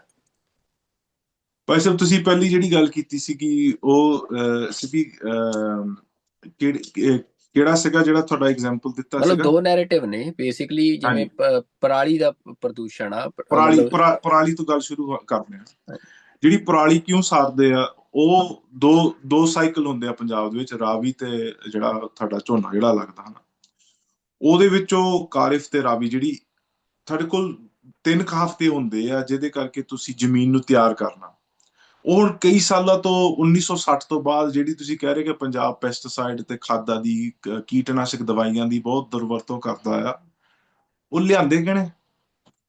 1960 ਦੇ ਵਿੱਚ ਹਰੀ ਕ੍ਰਾਂਤੀ ਵੇਲੇ ਜਦੋਂ ਪੰਜਾਬ ਦੇ ਵਿੱਚ ਲਾਗੂ ਕੀਤੇ, ਪੰਜਾਬ ਨੇ ਮੰਗਿਆ ਸੀਗਾ ਕਿ ਸਾਨੂੰ ਆ ਕੇ ਦਵਾਈਆਂ ਸਾਡੇ ਤੇ ਲਾਓ। ਉਹ ਜਿਹਦਾ ਨਸ਼ੇੜੀ ਨੂੰ ਦਵਾਈਆਂ ਦਿੱਤੀਆਂ ਜਾਂਦੀਆਂ ਤੇ ਆਹ ਦਵਾਈ ਲਾਓ ਤੇ ਤੁਹਾਡੀ ਉਪਜਾਊ ਜ਼ਿਆਦਾ ਹੋਊਗੀ। ਇਸ ਤਰ੍ਹਾਂ ਜ਼ਮੀਨ ਦੇ ਉੱਤੇ ਵੀ ਇੱਕ ਨਸ਼ਾ ਲਾਇਆ ਗਿਆ ਜਾਣ ਬੁੱਝ ਕੇ ਕਿ ਤੁਸੀਂ ਭਾਰਤ ਨੂੰ ਅੰਨਦਾਤਾ ਹੋਣ ਦੇ ਨਾਤੇ ਅਸੀਂ ਭਾਰਤ ਦੀ ਭੁੱਖ ਉਠਾਉਣੀ ਸੀਗੀ, ਹਨਾ। ਪਰ ਉਹਦਾ ਸਾਨੂੰ ਨੁਕਸਾਨ ਸਹਿਣਾ ਪਿਆ ਕਿ ਉਹ ਕੀਟਨਾਸ਼ਕ ਦਵਾਈਆਂ ਦਾ। ਹੁਣ ਜਿਹੜੀ ਤੁਸੀਂ ਪਰਾਲੀ ਸਾੜਨ ਦੀ ਗੱਲ ਕਰਦੇ ਆ, ਇਹਦੀ ਜਿਹੜੀ ਤੁਸੀਂ ਰਿਸਰਚ ਜਾ ਕੇ ਕਰੋ, ਜਿੰਨਾ ਤੁਹਾਡਾ ਧੂਆ ਦੀਵਾਲੀ ਦੇ ਤੇ ਦੁਸ਼ਹਿਰੇ ਦੇ ਉੱਤੇ ਪਟਾਕਿਆਂ ਤੇ ਉੱਥੇ ਜ਼ਿਆਦਾ ਹੁੰਦਾ ਹੈ ਨਾ, ਉਹ 10-20 ਗੁਣਾ ਜ਼ਿਆਦਾ ਆ ਪਰਾਲੀ ਸਾੜਨ ਦੇ ਕਰਕੇ। ਤੇ ਮੈਂ ਨਹੀਂ ਮੰਨਦਾ ਕਿ ਪਰਾਲੀ ਸਾੜਨੀ ਸਹੀ ਗੱਲ ਆ, ਉਹ ਮਾੜੀ ਗੱਲ ਆ। ਪ੍ਰਦੂਸ਼ਣ ਉਹਦੇ ਨਾਲ ਹੁੰਦੀ ਆ, ਪਰ ਉਹ ਕਈ ਸਾਲਾਂ ਤੋਂ ਹੁੰਦੀ ਆ ਰਹੀ ਹੈ ਕਿ ਹੁਣ ਤੇ ਨਹੀਂ ਇੱਕਦਮ ਹੀ ਪਰਾਲੀ ਸਾੜਨ ਕਰਕੇ ਤੁਹਾਡਾ ਉੱਥੇ ਜ਼ਿਆਦਾ ਧੁੰਦ ਆ ਗਈ ਹੈ, ਧੂਆ ਆ ਗਿਆ। ਤੁਸੀਂ ਇਹਨੂੰ ਸਮਝੋ ਕਿ ਪੰਜਾਬ ਦੇ ਕਿਸਾਨ ਕੀ ਕਹਿੰਦੇ ਆ, ਅਸੀਂ ਪਰਾਲੀ ਨਾ ਸਾਰੂਗੇ, ਸਾਨੂੰ ਮਸ਼ੀਨਰੀ ਦੇ ਦਿਓ ਜਿਹਦੇ ਕਰਕੇ ਅਸੀਂ ਉਹ ਆਪਣੀ ਜ਼ਮੀਨ ਤਿਆਰ ਕਰ ਸਕਦੇ ਹਾਂ, ਹਨਾ। ਉਹ ਮਸ਼ੀਨਰੀ ਨਹੀਂ ਦਿੰਦੇ। ਉਹ ਸਮਾਂ ਕਿ ਉਹਨਾਂ ਨੂੰ ਪਰਾਲੀ ਸਾੜਨ ਦੇ ਜ਼ਿਆਦਾ ਕਰਕੇ ਜੁਰਮਾਨਾ ਦੇ ਰਹੇ ਆ, ਉਹ ਇੱਕ ਕਾਨੂੰਨ ਲਾਗੂ ਕਰ ਰਹੇ ਆ ਕਿ ਉਹ ਚਾਹੁੰਦੇ ਆ ਕਿ ਜਿਹੜਾ ਕਿਸਾਨ ਹੈ, ਪੰਜਾਬ ਦਾ ਕਿਸਾਨ, ਉਹ ਕਿਸਾਨੀ ਨਾ ਕਰੇ। ਉਹ ਚਾਹੁੰਦੇ ਆ ਕਿ ਇੱਕ ਵੱਡੇ ਕੋਆਪਰੇਸ਼ਨ ਆ ਕੇ ਪੰਜਾਬ ਦੇ ਜ਼ਮੀਨਾਂ ਦੇ ਉੱਤੇ ਉਹ ਆਪਣਾ ਇੱਕ ਚਲੋ ਉਹਦੀ ਤੇ ਕਾਫੀ ਲੰਬੀ ਗੱਲ ਹੈ ਕਿ ਕੀ ਚਾਹੁੰਦੇ ਹੋ ਕਿ ਪੰਜਾਬ ਦਾ ਕਿਸਾਨ ਆਪਣੀ ਕਿਸਾਨੀ ਛੱਡ ਦੇਵੇ। ਹੁਣ ਉਹ ਜਾਂ ਤਾਂ ਸਪੋਰਟ ਕਰ ਸਕਦੇ ਸੀਗੇ ਕਿ ਤੁਸੀਂ ਚਲੋ ਆਹ ਕ੍ਰੌਪ ਡਾਇਵਰਸਿਫਿਕੇਸ਼ਨ ਜਿਹਨੂੰ ਕਹਿੰਦੇ ਆ ਕਿ ਆਹ ਤੁਸੀਂ ਨਾ ਲਾਓ, ਝੋਨਾ ਨਾ ਲਾਓ, ਕਣਕ ਨਾ ਲਾਓ, ਹੋਰ ਕੁਝ ਲਾ ਲਓ, ਉਹਦੇ ਕਰਕੇ ਤੁਹਾਨੂੰ ਉਹ ਜਿਹੜਾ ਤੁਹਾਡੀ ਜਿਹੜੀ ਟਾਈਮਿੰਗਸ ਆ ਵਿੰਡੋਜ਼ ਦੀ ਹੈ ਨਾ, ਉਹ ਤੁਹਾਡੀ ਅੱਗੇ ਪਿੱਛੇ ਹੋ ਸਕਦੀ ਆ, ਤੁਹਾਡੇ ਕੋਲ ਸਮਾਂ ਥੋੜਾ ਵੱਧ ਸਕਦਾ ਹੈ। ਉਹ ਕਿਉਂ ਕਰੂਗੇ ਕਿਸਾਨ? ਕਿਉਂ? ਕਿਉਂਕਿ ਜੇ ਤੁਸੀਂ ਹੋਰ ਫਸਲਾਂ ਦੇ ਉੱਤੇ, ਹੋਰ ਕੋਈ ਕ੍ਰੌਪ ਦੇ ਉੱਤੇ ਐਮਐਸਪੀ ਦੋ। ਇਹੀ ਤਾਂ ਸਾਰਾ ਰੌਲਾ ਆ ਕਿਸਾਨਾਂ ਦਾ, ਕਿ ਸਾਨੂੰ ਹੋਰ, ਤੁਸੀਂ ਇਕੱਲੇ ਦੋ ਚੀਜ਼ਾਂ ਤੇ ਸਾਨੂੰ ਐਮਐਸਪੀ ਦਿੰਦੇ ਆ, ਅਸੀਂ ਉਹ ਬੀਜਦੇ ਆ, ਤੇ ਉਹਦੇ ਉੱਤੇ ਤੁਸੀਂ ਸਾਨੂੰ ਬਾਅਦ ਵਿੱਚ ਕਹਿ ਰਹੇ ਆ ਕਿ ਜੁਰਮਾਨਾ ਜਾਂ ਪਰਾਲੀ ਸਾਰਦੇ ਆ, ਸਾਨੂੰ ਆਹ ਜੁਰਮਾਨਾ ਆ। ਤੇ ਉਹੀ ਦੋ ਜਿਹੜੇ ਜ਼ਿਆਦੇ ਕਰਕੇ ਪਾਣੀ ਜ਼ਿਆਦਾ ਖਿੱਚਦੇ ਆ। ਜੇ ਤੁਸੀਂ ਹਲਦੀ ਦੇ ਉੱਤੇ, ਹੋਰ ਦੇ ਉੱਤੇ ਤੁਸੀਂ ਕੁਝ ਦਿੱਤਾ ਹੁੰਦਾ ਐਮਐਸਪੀ, ਕੋਈ ਵਧੀਆ ਮੂੰਗ ਦੇ ਉੱਤੇ ਜਾਂ ਹੋਰ ਕੋਈ, ਕਿਸਾਨ ਬੀਜੂਗੇ, ਕਿਉਂ ਨਾ ਬੀਜੂਗੇ? ਪਰ ਜਿਹਦੇ ਕਰਕੇ ਉਹਨਾਂ ਨੂੰ ਪਤਾ ਹੈ ਕਿ ਸਾਡੀ ਅਸ਼ੋਰੈਂਸ ਹੈ ਕਿ ਇਹਦੇ ਉੱਤੇ ਸਾਡਾ ਮੁੱਲ ਪੈਣਾ ਆ, ਉਹ ਕਿਸਾਨਾਂ ਨੇ ਉਹੀ ਕੁਝ ਹੀ ਬੀਜਣਾ। ਨਸ਼ਿਆਂ ਦੀ ਗੱਲ ਇਹਦੇ ਉੱਤੇ ਮੈਂ ਤੁਹਾਨੂੰ ਕੀਤੀ ਕਿ ਇੱਕ ਸਾਈਕੋ ਐਨਾਲਿਸਿਸ ਦੇ ਉੱਤੇ ਸੀ, ਇਹਦੇ ਉੱਤੇ ਕਾਫੀ ਰਿਸਰਚ ਕੀਤੀ। ਹੁਣ ਉਹ ਤੁਸੀਂ ਕਹਿ ਸਕਦੇ ਪੰਜਾਬ ਨਸ਼ੇੜੀ ਆ, ਪੰਜਾਬ ਨਸ਼ੇ ਛਕਦਾ ਆ। ਪੰਜਾਬ ਦਾ ਜਿਹੜਾ 1984 ਤੋਂ ਬਾਅਦ ਜਿਹੜਾ ਦੌਰ ਪਿਆ, ਇਹਦੇ ਉੱਤੇ ਬਹੁਤ ਸੋਚਣਾ। ਜਿਹੜੀ ਪੋਸਟ ਟਰਾਮੈਟਿਕ ਸਟ੍ਰੈਸ ਡਿਸਆਰਡਰ ਹੁੰਦਾ ਹੈ, ਜਿਹੜਾ ਤੁਹਾਡਾ ਟਰਾਮਾ ਹੁੰਦਾ ਆ, ਉਹਦੇ ਕਈ ਹੱਲ ਹੁੰਦੇ ਉਹ ਚੋਂ ਨਿਕਲਣ ਤੋਂ। ਉਹਦਾ ਇੱਕ ਸੋਲੂਸ਼ਨ ਹੁੰਦਾ ਨਸ਼ਾ। ਤੁਸੀਂ ਪੂਰੀ ਦੁਨੀਆ ਦੇ ਵਿੱਚ ਦੇਖੋ, ਜਿੱਥੇ ਕੋਈ ਜੈਨੋਸਾਈਡ ਹੋਇਆ ਉਸ ਤੋਂ ਬਾਅਦ ਨਸ਼ਾ ਆਇਆ। ਉਸ ਸਟੇਟਾਂ ਦੇ ਵਿੱਚ, ਕਸ਼ਮੀਰ ਦੇ ਵਿੱਚ ਹੁਣ ਆ ਰਿਹਾ ਹੈ। ਪਿਛਲੇ 50 ਸਾਲਾਂ ਦੇ ਵਿੱਚ ਸ੍ਰੀਨਗਰ ਦੇ ਵਿੱਚ ਇੱਕ ਡਰੱਗ ਰੀਹੈਬਿਲਿਟੇਸ਼ਨ ਸੈਂਟਰ ਦੇ ਵਿੱਚ 2000% ਪ੍ਰਤੀਸ਼ਤ ਉੱਥੇ ਜਿਆਦੇ ਲੋਕ ਆ ਰਹੇ ਆ ਹੁਣ। ਉਹ ਰੀਹੈਬਿਲਿਟੇਸ਼ਨ ਸੈਂਟਰ ਦੇ ਵਿੱਚ ਉੱਥੇ ਨਸ਼ਾ ਇੰਨਾ ਵੱਧ ਗਿਆ ਕਸ਼ਮੀਰ ਦੇ ਵਿੱਚ। ਕਿਉਂ ਵਧਿਆ? ਕਿਉਂਕਿ ਉਹਨਾਂ ਦੇ ਜੋ ਪਿਛਲੇ 50 ਸਾਲਾਂ ਚ ਹੋ ਰਿਹਾ ਆ, ਉੱਥੇ ਟਰਾਮਾ ਹੋ ਰਿਹਾ ਆ।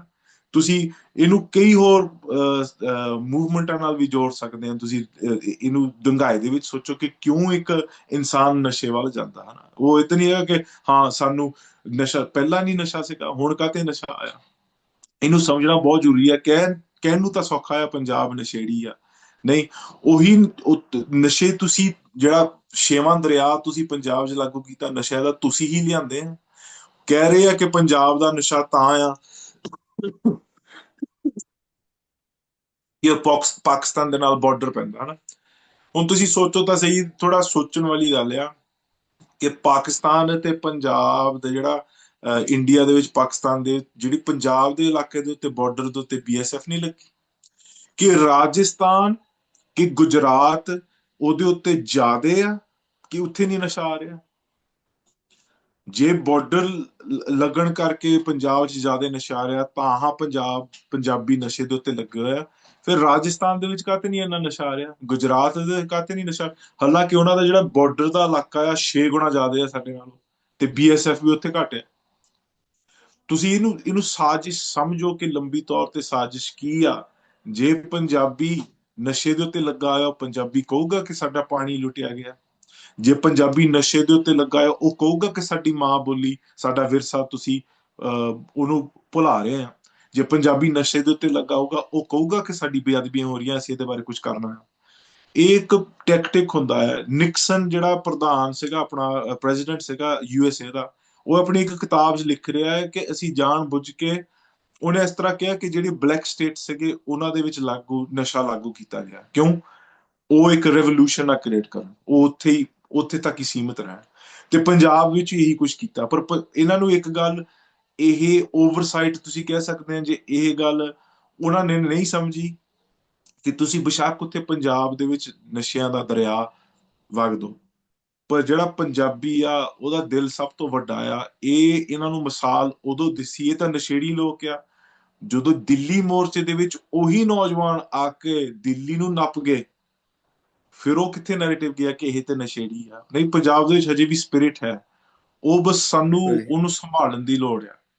ਬਿਲਕੁਲ ਜੀ ਗੁਰਪ੍ਰੀਤ ਸਿੰਘ ਜੀ, ਬਹੁਤ ਤੁਸੀਂ ਜਿਹੜਾ ਇਹ ਪ੍ਰੋਜੈਕਟ ਆ ਉਹਦੇ ਬਾਰੇ ਜਿਹੜੀ ਜਾਣਕਾਰੀ ਆ ਉਹ ਸਾਡੇ ਦਰਸ਼ਕਾਂ ਨਾਲ ਸਾਂਝੀ ਕੀਤੀ। ਬੜਾ ਚੰਗਾ ਉਦਮ ਤੁਸੀਂ ਕਰ ਰਹੇ ਹੋ, ਕਿਉਂਕਿ ਜਿਵੇਂ ਤੁਸੀਂ ਸ਼ੁਰੂਆਤ ਦੇ ਵਿੱਚ ਦੱਸਿਆ ਸੀ ਕਿ ਜਿਹੜੇ ਜਿਹੜੇ ਨੇਸ਼ਨਸ ਨੇ, ਮੁਲਕ ਨੇ ਦੁਨੀਆ ਦੇ, ਉਹ ਆਪਣੀ ਰਿਸਰਚ ਐਂਡ ਡਿਵੈਲਪਮੈਂਟ ਜਿਹੜਾ ਡਿਪਾਰਟਮੈਂਟ ਆ ਉਹਦੇ ਤੇ ਕਿੰਨੀ ਜ਼ਿਆਦਾ ਇਨਵੈਸਟਮੈਂਟ ਕਰਦੇ ਆ। ਕਿਉਂਕਿ ਜੇ ਤੁਹਾਡੀ ਗੱਲ ਉਹ ਸਹੀ ਆ ਕਿ ਜੇ ਤੁਸੀਂ ਜਿਹੜੀ ਬਿਮਾਰੀ ਦੀ ਜੜ ਤੱਕ ਨਹੀਂ ਪਹੁੰਚੋਗੇ ਤਾਂ ਤੁਸੀਂ ਮਤਲਬ ਉਹਨੂੰ ਸਹੀ ਨਹੀਂ ਕਰ ਸਕਦੇ। ਤੇ ਪੰਜਾਬ ਇਸ ਟਾਈਮ ਜਿਹੜੀ ਸਮੱਸਿਆ ਦਾ ਸਾਹਮਣਾ ਕਰ ਰਿਹਾ ਸਭ ਤੋਂ ਵੱਧ, ਉਹ ਇਸ ਕਰਕੇ ਆ ਕਿ ਜਿਹੜਾ ਪੰਜਾਬ ਦੇ ਉੱਤੇ ਇਸ ਟਾਈਮ ਨਿਜ਼ਾਮ ਚੱਲ ਰਿਹਾ ਆ, ਜਿਹੜਾ ਐਡਮਿਨਿਸਟ੍ਰੇਸ਼ਨ ਚੱਲ ਰਿਹਾ, ਉਹ ਹੀ ਕਾਰਨ ਆ ਪੰਜਾਬ ਦੀਆਂ ਵੱਡੀਆਂ ਸਮੱਸਿਆਵਾਂ ਦਾ। ਜਿਸ ਕਾਰਨ ਜਿਹੜੀ ਜ਼ਿੰਮੇਵਾਰੀ ਐਡਮਿਨਿਸਟ੍ਰੇਸ਼ਨ ਦੀ ਹੁੰਦੀ ਹੈ ਕਿ ਉਹਨੇ ਇੱਕ ਸਹੀ ਪਾਲਿਸੀ ਜਿਹੜੀ ਆ ਉਹ ਲਾਗੂ ਕਰਨੀ ਹੁੰਦੀ ਹੈ, ਜਿਹਦੇ ਨਾਲ ਜਿਹੜੀ ਕੋਈ ਸਟੇਟ ਆ ਜਾਂ ਕੋਈ ਭਾਈਚਾਰਾ ਆ ਉਹ ਗਰੋਥ ਕਰੇ। ਪਰ ਜਦੋਂ ਐਡਮਿਨਿਸਟ੍ਰੇਸ਼ਨ ਹੀ ਰਾਜ ਕਰਨ ਵਾਲੀ ਧਿਰ ਹੀ ਜਿਹੜੀ ਲੋਕਾਂ ਨੂੰ ਖਤਮ ਕਰਨ ਦੀਆਂ ਨੀਤੀਆਂ ਲਾਗੂ ਕਰਨ ਲੱਗ ਜੇ, ਤਾਂ ਫਿਰ ਉਸ ਖਿੱਤੇ ਦੇ ਵਿੱਚ ਅਸੀਂ ਕਹਿ ਸਕਦੇ ਹਾਂ ਕਿ ਸਰਵਾਈਵਲ ਦੇ ਉੱਤੇ ਕੁਐਸਚਨ ਮਾਰਕ ਲੱਗਣਾ ਇੱਕ ਰਿਐਲਿਟੀ ਆ ਜਿਹੜਾ ਇਸ ਟਾਈਮ ਪੰਜਾਬ ਦੇ ਵਿੱਚ ਅਸੀਂ ਦੇਖ ਰਹੇ ਹਾਂ। ਪਰ ਇੱਕ ਆਸ ਦੀ ਕਿਰਨ ਆ, ਕਿਉਂਕਿ ਵੱਖ-ਵੱਖ ਥਾਵਾਂ ਦੇ ਉੱਤੋਂ ਜਿਵੇਂ ਗੁਰਪ੍ਰੀਤ ਸਿੰਘ ਹੋਰੀ ਸੇਵਿੰਗ ਪੰਜਾਬ ਪ੍ਰੋਜੈਕਟ ਦੇ ਰਾਹੀਂ ਤੇ ਹੋਰ ਬੜੀਆਂ ਸੰਸਥਾਵਾਂ ਜਿਹੜੀਆਂ ਆ ਉਹ ਇਸ ਤਰੀਕੇ ਦੇ ਉਪਰਾਲੇ ਐਡਮਿਨਿਸਟ੍ਰੇਸ਼ਨ ਤੋਂ ਬਾਹਰ ਰਹਿ ਕੇ ਜਿਹੜਾ ਆ ਉਹ ਕਰ ਰਹੀਆਂ ਨੇ ਕਿ ਪੰਜਾਬ ਨੂੰ ਇਸ ਕ੍ਰਾਈਸਿਸ ਤੋਂ ਬਚਾਇਆ ਜਾ ਸਕੇ। ਪਰ ਗੁਰਪ੍ਰੀਤ ਸਿੰਘ ਦੀ ਜਿਹੜੀ ਤੁਸੀਂ ਅਖੀਰ 'ਚ ਗੱਲ ਕਹੀ ਆ ਕਿ ਜਿਹਨੂੰ ਅਸੀਂ ਕਹਿੰਦੇ ਹਾਂ ਕਿ ਪੰਜਾਬ ਜਿਉਂਦਾ ਗੁਰਾਂ ਦੇ ਨਾਂ ਤੇ ਮਤਲਬ ਉਹ ਜਿਹੜੀ ਸਪਿਰਿਟ ਆ, ਜਿਹੜੀ ਸਿੱਖੀ ਦੀ ਸਪਿਰਿਟ ਆ, ਉਹ ਪੰਜਾਬ ਦੇ ਵਿੱਚ ਸਮੇਂ ਦਰ ਸਮੇਂ ਉਹ ਸਾਨੂੰ ਨਜ਼ਰ ਆਉਂਦੀ ਰਹਿੰਦੀ ਆ, ਮੋਰਚਿਆਂ ਦੇ ਰੂਪ 'ਚ ਹੋਵੇ, ਸੰਘਰਸ਼ਾਂ ਦੇ ਰੂਪ 'ਚ ਹੋਵੇ। ਮਤਲਬ ਉਹੀ ਇੱਕ ਸਪਿਰਿਟ ਇੱਕ ਆਸ ਦੀ ਕਿਰਨ ਜਗਾਈ ਰੱਖਦੀ ਆ ਕਿ ਇਹ ਪੰਜਾਬ ਜਿਹੜਾ ਆ ਉਹ ਇਹਨਾਂ ਸਾਰੇ ਕ੍ਰਾਈਸਿਸ ਨੂੰ ਫੇਸ ਕਰਕੇ ਇੱਕ ਵਾਰ ਫੇਰ ਬੁਲੰਦੀ ਤੇ ਜਾਵੇਗਾ। ਪਰ ਲੋੜ ਆ ਕਿ ਜਿਹੜੇ ਸੁਹਿਰਦ ਲੋਕ ਨੇ, ਸਾਡੇ ਦਰਸ਼ਕ ਵੀ ਆ, ਉਹ ਜਿਸ ਤਰ੍ਹਾਂ ਦਾ ਇਹ ਇਨੀਸ਼ੀਏਟਿਵ ਆ, ਇਸ ਤਰੀਕੇ ਦੇ ਜਿਹੜੇ ਹੋਰ ਇਨੀਸ਼ੀਏਟਿਵ ਹੋ ਰਹੇ ਆ ਉਹਨਾਂ ਦੀ ਸਪੋਰਟ ਕਰਨ, ਜਿਵੇਂ ਵੀ ਕੀਤੀ ਜਾ ਸਕਦੀ ਹੈ, ਵਲੰਟਰਲੀ, ਦਸਵੰਧ ਦੇ ਰੂਪ 'ਚ ਜਾਂ ਹੋਰ ਤਰੀਕਿਆਂ ਦੇ ਨਾਲ, ਤਾਂ ਕਿ ਪੰਜਾਬ ਨੂੰ ਮੁੜ ਪੈਰਾਂ ਤੇ ਕੀਤਾ ਜਾ ਸਕੇ। ਤੇ ਗੁਰਪ੍ਰੀਤ ਸਿੰਘ ਜੀ, ਤੁਹਾਡਾ ਸਾਡੇ ਨਾਲ ਜੁੜਨ ਦੇ ਲਈ, ਕਿਉਂਕਿ ਹੁਣ ਸਮਾਂ ਸਮਾਪਤ ਹੋ ਰਿਹਾ ਸ਼ੋਅ ਦਾ, ਤੇ ਬਹੁਤ ਧੰਨਵਾਦ ਸਾਰੀ ਗੱਲ ਸਾਡੇ ਨਾਲ ਸਾਂਝੀ ਕਰਨ ਦੇ ਲਈ। ਮੈਂ ਚਾਹੁੰਦਾ ਕਿ ਜਾਂਦੇ ਜਾਂਦੇ ਇੱਕ ਵਾਰ ਜਿਹੜੇ ਤੁਹਾਡੇ ਪਲੇਟਫਾਰਮਸ ਨੇ ਸੇਵਿੰਗ ਪੰਜਾਬ ਪ੍ਰੋਜੈਕਟ ਦੇ, ਉਹਦੇ ਬਾਰੇ ਤੁਸੀਂ ਦਰਸ਼ਕਾਂ ਦੇ ਨਾਲ ਜ਼ਰੂਰ ਇੱਕ ਛੋਟੀ ਜਿਹੀ ਜਾਣਕਾਰੀ ਸਾਂਝੀ ਕਰ ਦਿਓ ਤਾਂ ਕਿ ਜਿੱਥੋਂ ਤੁਹਾਡੇ ਤੱਕ ਲੋਕ ਜੁੜ ਸਕਣ। ਧੰਨਵਾਦ ਜੀ ਤੁਹਾਡਾ ਬਹੁਤ, ਭਾਈ ਸਾਹਿਬ। ਸਾਡਾ ਵੈਬਸਾਈਟ ਹੈਗਾ ਆਪਣੇ savingpunjab.org, ਉਹਦੇ ਉੱਤੇ ਤੁਸੀਂ ਸਾਡੇ ਨਾਲ ਸੰਪਰਕ ਕਰ ਸਕਦੇ ਆ। ਸਾਡੀ ਈਮੇਲ ਹੈਗੀ ਹੈ info@savingpunjab.org। ਸਾਡਾ ਇੱਕ ਹੋਰ ਬਹੁਤ ਵੱਡਾ ਪ੍ਰੋਜੈਕਟ ਆ ਜਿਹਦੇ ਕਰਕੇ ਪੂਰੇ ਪੰਥ ਦੇ ਜਿਹੜੀ ਡਾਇਸਪੋਰਾ ਤੇ ਪੰਜਾਬ 'ਚ ਬੈਠੇ ਆ, ਉਹਦਾ ਹੈਗਾ ਮਾਈ ਪਿੰਡ ਪ੍ਰੋਜੈਕਟ। ਉਹਦੇ ਉੱਤੇ ਅਸੀਂ ਇੱਕ ਵਾਰੀ ਫਿਰ ਆ ਕੇ ਤੁਹਾਨੂੰ ਸਾਰੀ ਗੱਲ ਉਹਦਾ ਨਿਚੋੜ ਦੱਸੂਗੇ ਕਿ ਕਿੱਦਾਂ ਕਿੱਦਾਂ ਅਸੀਂ ਆਪਣੇ ਪਿੰਡਾਂ ਨੂੰ ਅਡੋਪਟ ਕਰਕੇ ਹੁਣ ਪਿੰਡਾਂ ਦਾ ਤੁਸੀਂ ਸੁਧਾਰ ਕਰ ਸਕਦੇ ਹਨ। ਤਾਂ ਉਹ mypindproject.com ਦੇ ਜਾ ਕੇ ਤੁਸੀਂ ਉਹਦੇ ਉੱਤੇ ਸਾਰਾ ਕੁਝ ਪੜ੍ਹ ਸਕਦੇ ਆ ਕਿ ਕੀ ਉਹ ਪ੍ਰੋਜੈਕਟ ਦਾ ਨਾਮ। ਬਿਲਕੁਲ ਜੀ ਗੁਰਪ੍ਰੀਤ ਸਿੰਘ ਜੀ, ਬਹੁਤ ਧੰਨਵਾਦ। ਤੇ ਆਸ ਕਰਦੇ ਹਾਂ ਕਿ ਦਰਸ਼ਕਾਂ ਨੂੰ ਵੀ ਸਾਡਾ ਅੱਜ ਦਾ ਪ੍ਰੋਗਰਾਮ ਵਧੀਆ ਲੱਗਿਆ ਹੋਵੇਗਾ। ਤੇ ਅਗਲੇ ਪ੍ਰੋਗਰਾਮ ਦੇ ਵਿੱਚ ਕਿਸੇ ਹੋਰ ਮੁੱਦੇ ਤੇ ਕਿਸੇ ਹੋਰ ਮਹਿਮਾਨ ਦੇ ਨਾਲ ਤੁਹਾਡੇ ਅੱਗੇ ਹਾਜ਼ਰ ਹੋਵਾਂਗੇ। ਉਦੋਂ ਤੱਕ ਰੱਬ ਰਾਖਾ ਜੀ। ਵਾਹਿਗੁਰੂ ਜੀ ਕਾ ਖਾਲਸਾ, ਖਾਲਸਾ, ਵਾਹਿਗੁਰੂ ਵਾਹਿਗੁਰੂ ਜੀ। ਜੀ ਕੀ ਫਤਿਹ।